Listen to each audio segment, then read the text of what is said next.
Hey, good morning, everybody. It's your favorite Tai Chi adept, Eric Randolph. I'm back talking to everybody once again about knee adjustments. And what we're going to be working on today is we're going to talk about. Good morning, Richard. How you doing, baby? That's my students coming in for class this morning, but it's 9:10 this morning, so we're getting it started. What we're going to talk about is knees. Once again. Thank you so much for sending me in, the thank yous about the knee placements and knee problems, video that I put out there. And I'm going to give you a little bit more understanding on how important your knees are and why they're so important, okay? All right? So here we go. It's like we're at 49 seconds, and hopefully I can get it all done within 12 minutes or 15 minutes before this thing drops off the planet. Well, matter of fact, in 10 minutes, because I'm using my aurimstewart YouTube. So here we go. Let me check it out. All right. So what we were talking about before is that you had to have the alignment of your knees correctly. And if you've seen the alignment one, which is I think in aurimstewart, you saw where the knees have to be aligned with the big toe. They have to be aligned with the big toe and back behind the foot. They are never, ever, ever to be in front of the toes, ever, nor not aligned with the big toe. And the reason is not only because you damage your knees and your ankles, but you also get to understand how the ancients knew in the classics what energy made up what energy. Ward off is north. Roll back is south. East is press. And west is push. And then you got the ones in between. You have split. Then you have pull down. And then you have elbow stroke. And then you have shoulder stroke. Those are the four corners. And if you do not have the right knee placement, you can have something that outwardly looks like ward off and it not be ward off at all. And this goes with all the postures because the energy would go in a different direction. And let me show you exactly what I'm talking about. So let me move this out the way so you can see all that. There we go. So let me see what time we got. It's like 2:51. All right. So, come on back, right? So, you have right here, right? We have ward off, right? And you see my knee is aligned with my big toe. And this knee is aligned with my big toe here as well. It's not too hard out because then you create stress in your hips. No, it's just enough in order so that you get that relaxed sunk feeling, which causes your legs to tremble and your knees to burn. You know what I'm saying? So then, let's say we have ward off. Now, ward off not only is on the back leg, but ward off is north. Whether I'm using Chen style, whether I'm using Yang style, or whether I'm using, Wu style foot placement, it is known throughout that ward off is north. Well, check this out. When you break the knee alignment, your energy goes northeast. That's not ward off anymore. Now you're talking about diagonal flying and using splitting energy.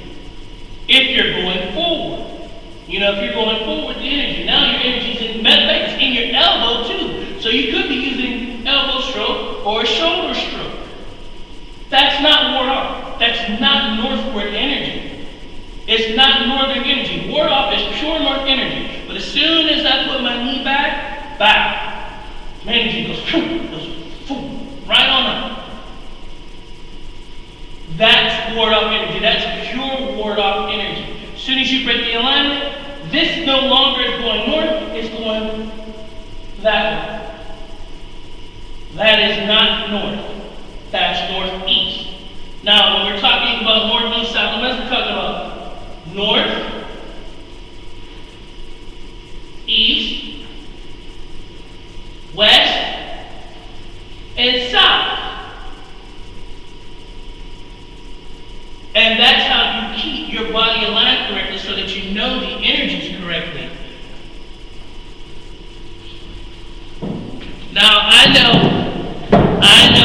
going to be people who are going to say, well, that's not how we do ward off, or that's not how we do things. Well, let me tell you something.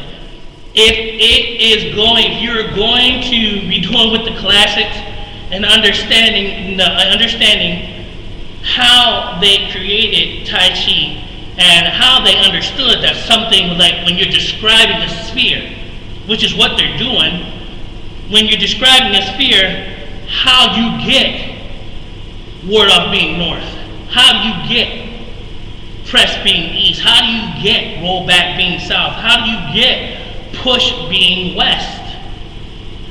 You understand that when you have the knees correctly aligned, the natural flow of it creates ward off, roll back, press, and push. It's not even that the postures are postures.